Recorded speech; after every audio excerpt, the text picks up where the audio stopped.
floor now is to Mohammed Sabah al-Salam al-Sabah. So the floor is yours. In the name of God, the merciful and in the tradition of 1001 nights, I will tell you a story. The year is 2010. The place is a very obscure small village by the name of Sidi Bouzaid.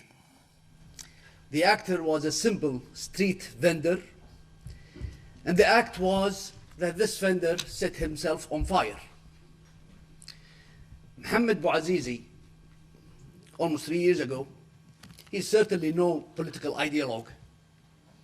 He is not certainly a political activist or social reformer. He was just simply a street vendor who wants to sell his olive oils. The corrupt and tyrannical regime of Ben Ali violated his human rights. And what did he do? He set himself on fire. Self-immolation. That act was not meant to deliver a great political statement. It's not even an act of protestation. It was simply an act of desperation. If Puccini is alive, he would compose a great opera on this human tragedy, and it would be a great finale. Bouazizi was immediately transformed overnight from a simple victim to a major political icon for millions of the Arab youth all over the Arab world. He became the lightning rod and a rallying cry for a fight against tyranny, corruption, and injustice in the Arab political regimes. If you believe Tom Friedman of New York Times, Bouazizi was really a global phenomenon. He claimed that Bouazizi was the precursor of the Occupy Wall Street movement in the United States, and even was the instigator of the largest demonstration in Tel Aviv in 2011. Now, where do we stand after 3 years of Bouazizi? Egypt, Tunis, Yemen are in a constant state of agitation, and they are yet to find their internal socio-political equilibrium. Libya is in a state of flux, with competing tribes claiming autonomy and even sovereignty from the central government. Sudan is now divided into two hostile states against each other. And most tragically, Syria is embroiled in a savage civil war with more than 120,000 casualties, civilian casualties, and counting. In short, 3 years after Bouazizi, the Arab world is in a state of chaos. Now, did Bouazizi engineered or created this chaos? Or was he the last straw that broke the camel's back? Well, there are two extreme arguments on this count. Some would argue that what is happening in the Arab world is a good thing. This is a result of the tyrannical regimes who suppressed a volcano of a liberal democratic discontent. This suppression could not last for long, and the eruption happens. And it is not chaos, but to use Condi Rice's phrase, it's a creative chaos that is a necessary and sufficient condition to trigger the imperative fundamental political transformation in the Arab world. It is ironic that the Tunisian started this avalanche of protestation and political movement in the Arab world that toppled the numbers of a number of Arab regimes, tyrannical Arab regimes. The irony is that another Tunisian, almost 600 years ago, predicted this outcome. His name is Ibn Khaldun in his Al-Muqaddimah, when he described the interplay between the tyranny of the state and despotism of a state and the demise and disintegration of society. But Ibn Khaldun issue should be relegated to another discussion, another conference maybe. Now, on the other hand, there's another view that is what happening in the Arab world is not an Arab Spring. It's an Arab winter, or as my brother, autumn. The Prime Minister said that it's an Arab autumn. They think that this is a calamity descended on the Arab world. And the most extreme version of that, I think you would find it in what Muhammad Hassanein Haikal, the prominent Egyptian journalist, who said that this is not an Arab Spring. This is a multiple conspiracy against the Arabs. It's not one conspiracy, not two, not three, but 3.5 conspiracies. The first conspiracy is an American-European conspiracy. It is a 2011 version of the 1916 Sykes-Picot Agreement to redistribute the wealth of Arab countries between the victor powers.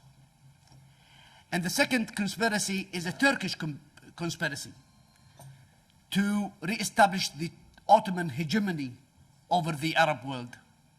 And the third conspiracy is an Iranian conspiracy to spread Shi'ism throughout the Arab world. And of course, the last half conspiracy is, you guess it right, Israeli conspiracy. And that is to relegate the Palestinian cause to the obscure issue of a Vatican-like status. Be that as it may, the euphoric early stage of the Arab Spring is over. The definition of the new political order and the restoration of the new socio-political equilibrium is yet to be accomplished. Furthermore, the following crucial questions are yet to be answered. First, what are the guiding principles and the fundamental pillars of the new regime, the post-Arab Spring regimes? What are the constraints on the political parties, religion institutions, military establishment, and civil societies in the new order? What is the economic philosophy of the state? And most importantly, how would the new regime deal with the urgent need for post-conflict national reconciliation? Can the new rulers confront, control, and restrain the popular culture of victor and vanquish? And here is where the Europe can play a positive and a relevant role in the Arab Spring. And I would just mention 3 items very quickly. And it is about the economy and security and ecology. With respect to the economy, Europe has extensive experience in reintegrating the Soviet bloc, if you will, East European countries into the European communities. They have used existence program like the TACIS and the IPA, and we can learn a lot. Europe has created democratic incubators for the newly independent or the new democracies to be husbanded and to be integrated into the European community. And this is something that we can learn from you, the Europeans. But most importantly, I think we should put an end to this, what I call Lampedusa tragedy that is taking place on a regular basis. You remember Lampedusa, where a mother would risk her infant's life and safety by taking this risky trip across the Mediterranean, escaping miseries and hoping for better life. This is not the way to fight illegal immigration. Europe should not build these walls against desperate people. It will not work. What we should do is to create an incentive for these people to stay at home and to have some reason a positive outlook for life and that they can achieve their aspirations by staying at home. And we can do this, actually, we have done it, the Arab world and the European, some years ago, through the Deauville Partnership. But unfortunately, the Deauville Partnership is dead in the water, as they say. Maybe they are as dead as the Lampedusa victims. And we should reintegrate and rejuvenate the Deauville Partnership again. With respect to security, I would just mention very briefly 3 issues: Syria, Iran, and the Arab-Israeli conflict. With respect to the Syria, if, as the saying goes, if good men do nothing, evil prevails. And what we see is that the conflict is generating a very adverse impact on the youth in the Arab world. And it's becoming a rallying cry for those with the radical views to engage in this conflict. We should support Europe and the Arab world, and actually the whole world. We should support the moderate faction within the Syrian opposition. If we fail to do that, the fanatics and the radicals and the terrorists will take over, and Syria would be a lost case, and it would be a new breeding grounds for a new version of terrorist organizations. So we need to engage the Syrian opposition and to support them and to give them the necessary tools to fight the fanatics within their own ranks. With respect to Iran, as the former Prime Minister said, we are against the threat of war against Iran or to ostracize Iran. We need to engage Iran. But what we see happening currently with this 5+1 discussions about the Iranian nuclear programs is that the principal parties who would be directly affected by this, by the outcome of these discussions are the neighborhood, the countries in the neighborhood. We see that in the case of North Korea, for example, all the neighboring countries are engaged and they all have a chair on the table and they all participate in finding a solution to the North Korean nuclear program.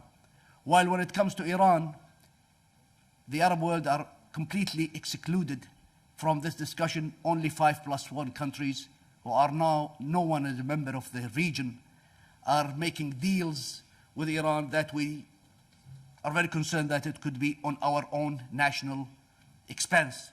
And this is where I think Europe, again, can play a role in bringing us and having a chair for us on this Iranian, the 5+1 dialogue.